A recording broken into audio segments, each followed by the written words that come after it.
Everyone, welcome to Monday through Friday, Cellular Agriculture for a Pandemic-Free Future. This is episode number 10. My name is George Ortega, and it is July 20th, 2020 at 7:02 p.m. Eastern Time.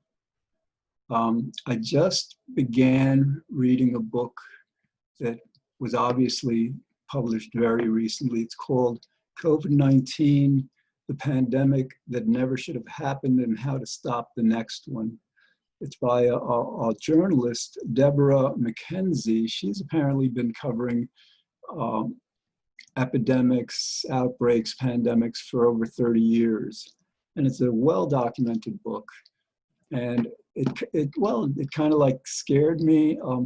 It is a very scary book. I mean, this COVID-19, this coronavirus is a relatively mild virus. And, she makes the case that, as others have made, it's not a matter of if the next one comes, it's when.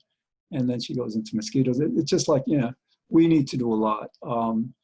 She did talk about vaccines that are developing. My understanding was that they were working on a universal vaccine, one or two, whatever, to cover them all. But apparently, she reports that they're working on about nine different.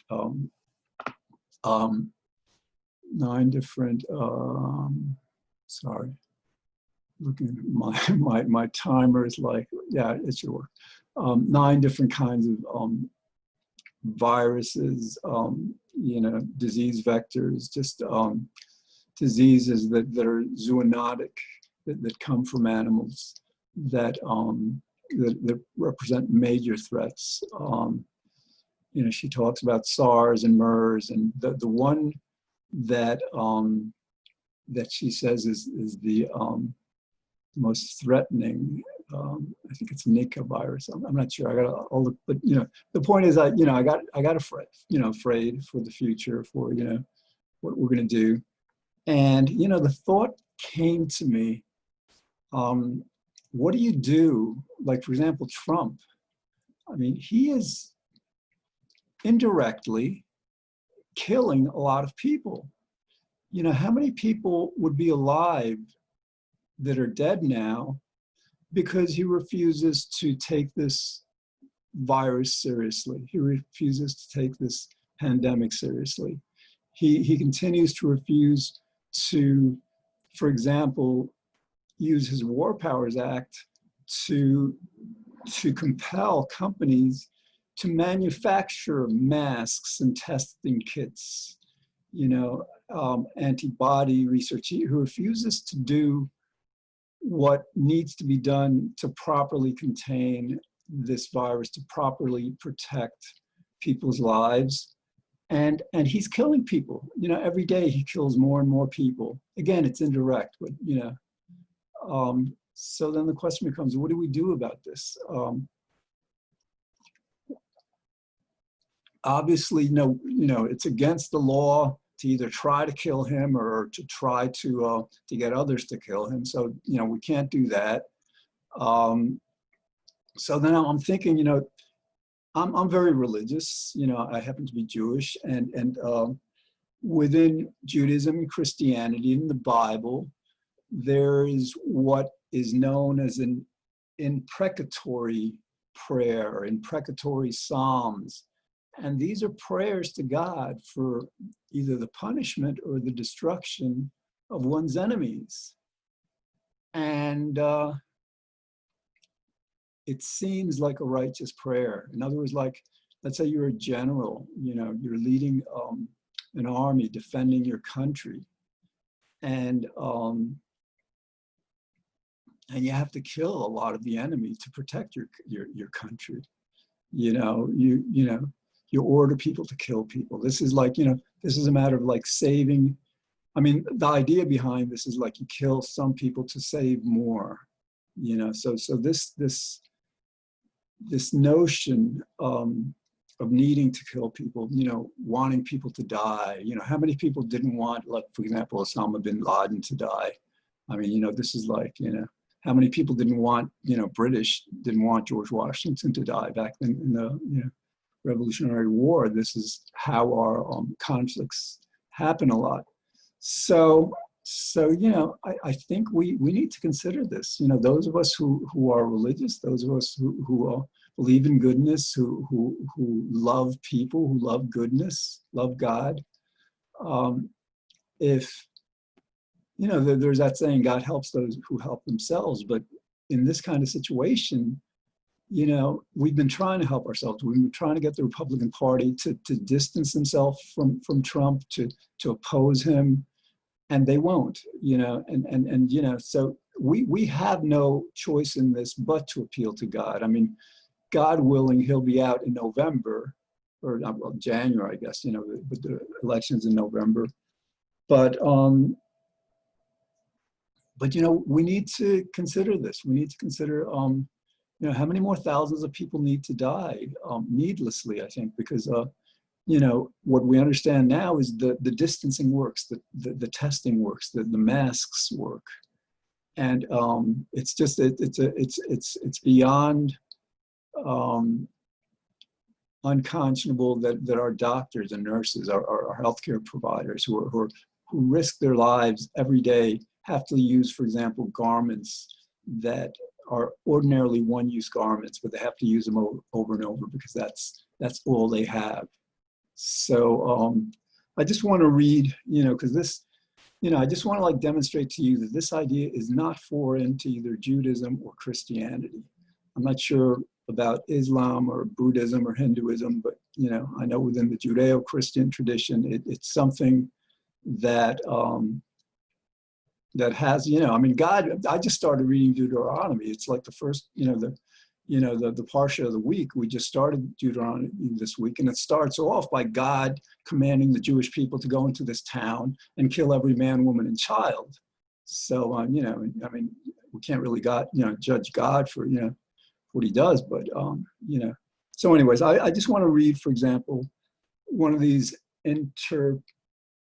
imprecatory prayers, Psalms. It's Psalm number 35, and it starts out, "Contend, O Lord, with those who contend with me. Fight against those who fight against me. Take hold of buckler and shield and rise up for my help. Draw also the spear and the battle axe to meet those who pursue me." All right, so basically, that's saying to kill them, kill my enemies. So we have to consider that Trump is our enemy. He may be our president, but he is our enemy. And rather than, because I'm guessing, if he were to die tomorrow, let's say he had a heart attack, or let's say he got the coronavirus and he died, in a few days. I'm guessing that Pence would begin doing, much of what Trump has refused to do. I'm guessing that Pence, who I imagine has much more of a conscience than Trump, would heed the public call to do what's necessary. So, all right. So I had to start off with this because sometimes,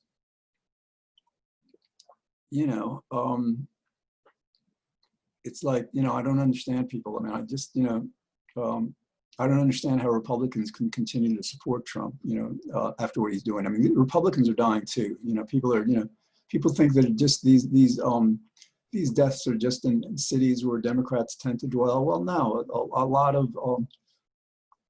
of, for example, Republicans are small business owners, and they're they're in constant contact if they want to stay in business with customers. I'm sure a lot of them are dying, so this isn't just and that's the thing, I seriously believe Trump, in his demented, distorted vision, sees this politically. He's probably saying to himself, "Oh yeah, this is great. We're killing off a lot of Democrats," and this moron, he was a Democrat before he became president. The guy he's just he's completely immoral. He doesn't understand morality.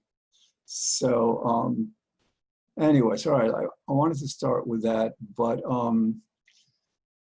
But now let's go back to Deborah McKenzie's book. Again, it's called COVID-19. I'm in the middle of it now. It'll probably take me a day or two to get through it. And it's kind of a book that, unless I can find another one, there's probably several others out. You know, I'll probably read it over and over because it has a lot of good information. It talks about, you know, well, it paints a pretty dire picture. Here's like a catch-22 that we're facing. There's several of them. To create vaccines for these kinds of, to be proactive, you know, to create vaccines for threatening outbreaks, threatening infectious, contagious diseases. We can't do that before they happen. You know, we can't, you know, in a lot of cases. I mean, we're trying to do that in a way. The idea is like, you know, to test whether a vaccine works, there have to be people who are infected by it or in danger of being infected by it. You know, so actually that's reminding me, I'm reading that, you know, again, they're working on a universal vaccine and they're working on vaccines for the 9 major threats, and including one that they call disease X, which is one that, you know, they don't know what it is, whatever, you know, it's kind of like a catch-all for these unknowns that they know are out there. It's just a matter of time. But so it's actually a bit confusing that, you know, in one sense, we have to wait for a pandemic to test these vaccines, and by then, you know, it could be too late. For example, like this COVID-19 doesn't have such a very high death rate. Maybe 1-2% of people who get it die. Whereas if it was SARS, you know, about 10% of people who got that died. And if it was the Spanish flu in 1918, I think it was like 50% of people who got it died. So that's one thing. It's really difficult to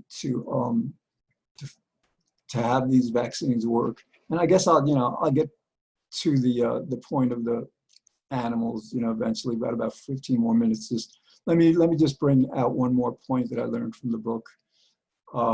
Back in the 80s, before the 80s, there were actually government efforts to create these vaccines, these, you know, these defenses against illnesses. The government took that, you know, responsibility, but then they turned it over. This is Reagan. Reagan just like screwed everything up. You know, really, what we're going through now, he started, you know, this distrust of government. I mean, like, he just didn't understand that we are the government. We, the people, are the government. He just couldn't get that. He wasn't that bright. So anyway, back in the 80s, you know, they decided to hand that responsibility for protecting us from viruses to the pharmaceutical companies. And the problem with that is the pharmaceutical companies are profit-driven corporations. Their interests, their fiduciary interests, are to their shareholders, you know, their stockholders. And so what happens is if they don't see a profit in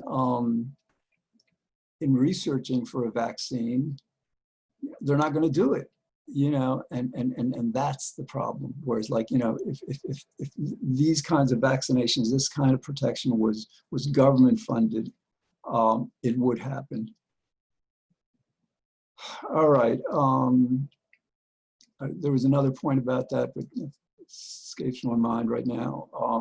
So all right, so yeah, what I'm learning is, and you want to know something, I think this woman, you know, she's been covering this for 35 years. She understands the risk of animal farms in the sense that animal farms create a perfect environment for contact between a human and an animal. And that's how these are zoonotic.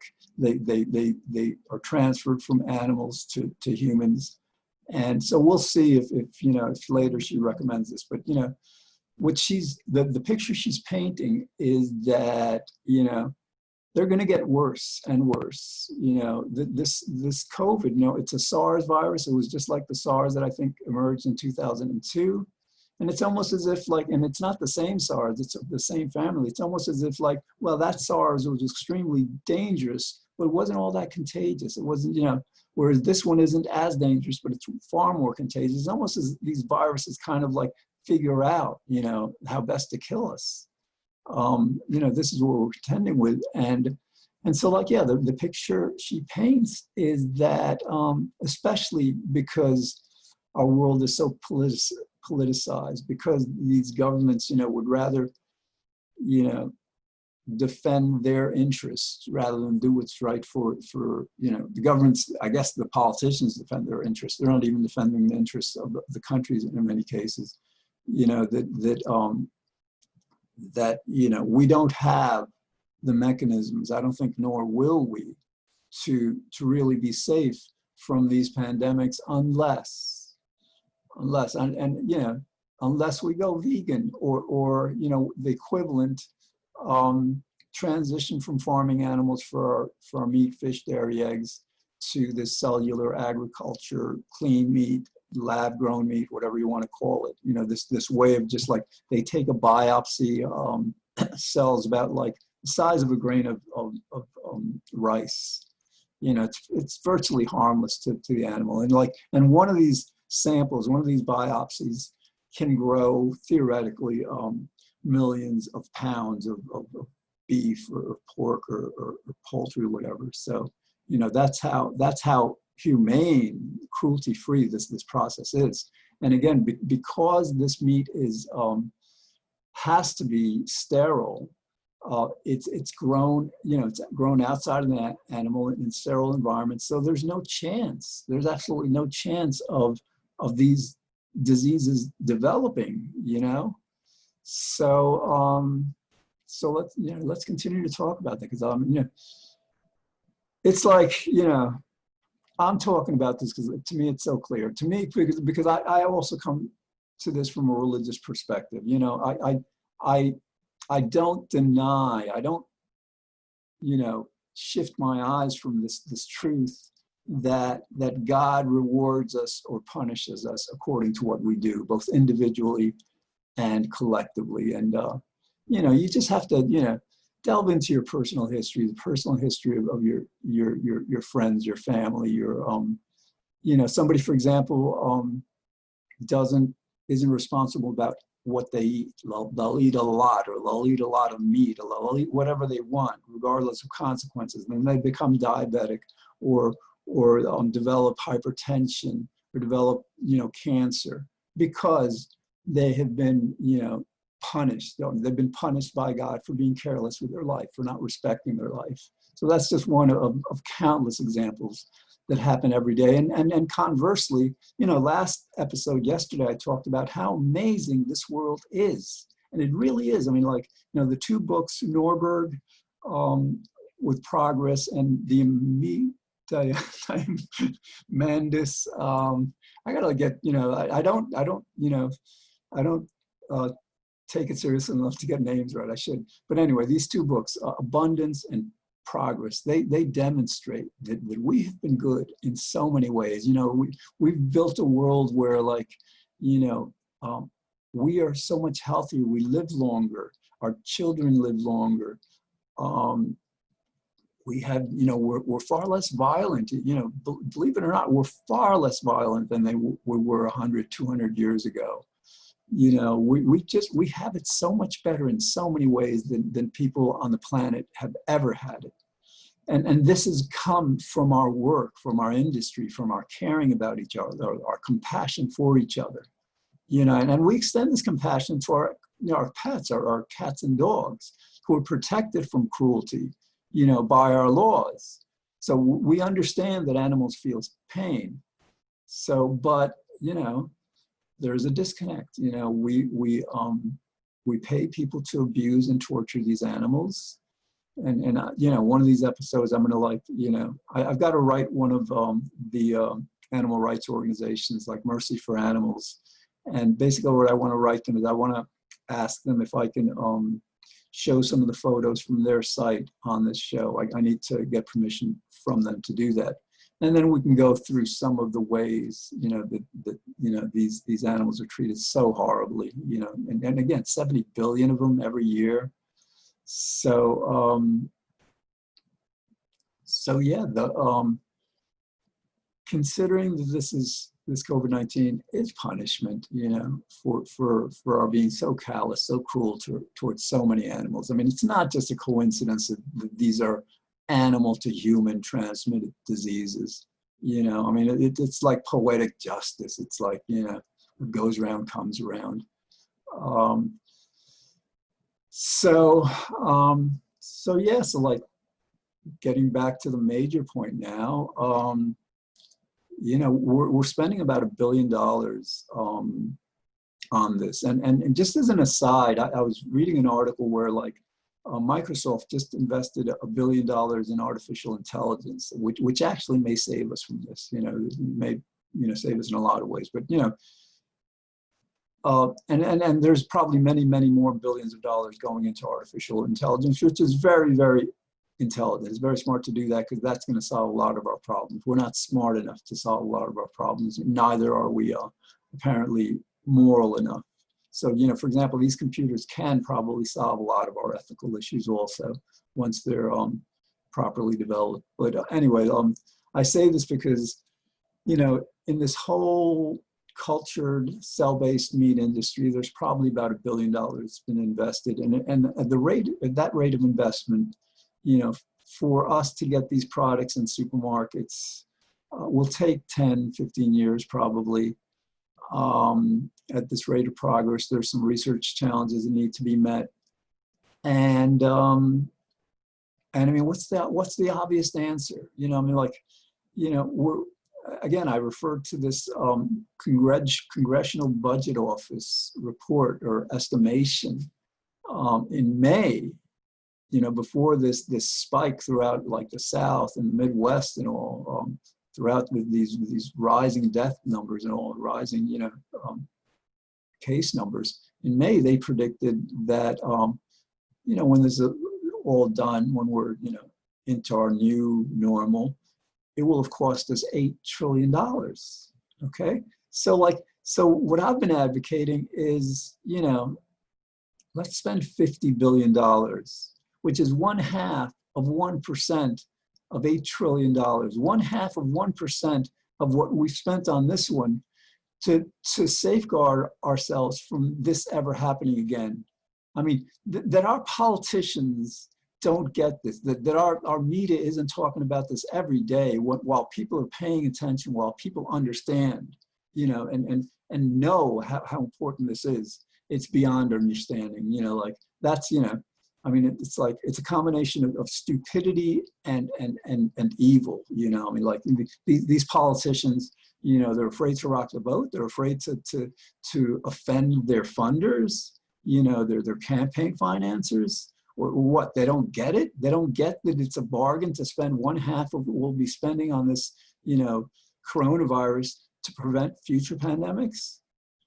So we need to get them together. You guys, I'm like, this is more, unless you're like 2% of the population who are vegan, this is a problem that you're creating and you're sustaining. Because when you go to the supermarket and you buy your beef and your poultry and your eggs and your milk, and you're buying this from people who routinely abuse and torture animals, and we're being punished because of this. Well, this is pretty much on you. I mean, like, but yeah. So, I mean, having said that, I'm it's not like I blame you, okay? Because like, fine, you are evil. You're not too bright, apparently, because if you were, you wouldn't be involved in this. If you were smarter and more virtuous, but it's not your fault. You didn't create yourself. You didn't decide what country to live in, what world to live in. I mean, you're born into a world, and some of us, it's not our credit either.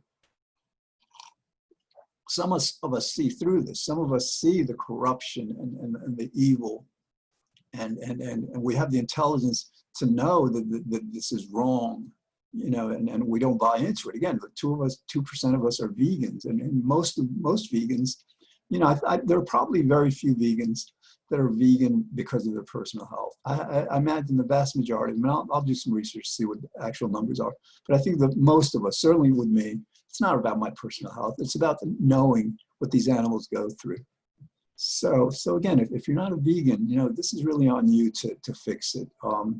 So call your Congress people, call whoever you need to call. I mean, just like get involved in this. Understand, you know, read this COVID-19 book by Deborah McKenzie.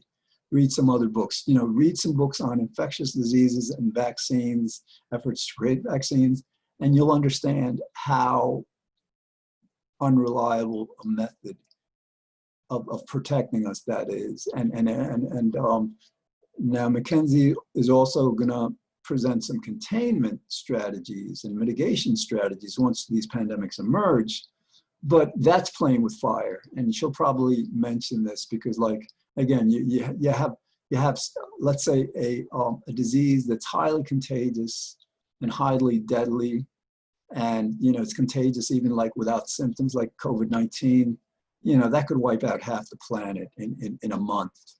You know, 3 billion airline flights each year. So, you know, these outbreaks are everywhere. All right, I've got about a minute left. Think about this, you know, I mean, yes, we need to develop the vaccines. We need to develop more accurate testing, more accurate antibody testing. We need our mechanisms of distancing and you know, and tracing, all these, you know, things we're developing.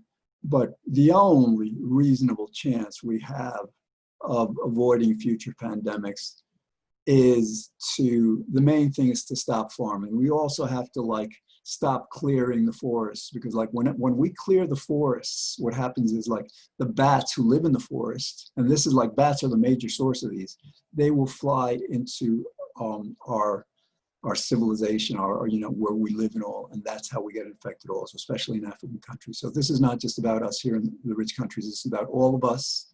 All right, so watch this every Monday through Friday at 5 p.m. Catch it on YouTube.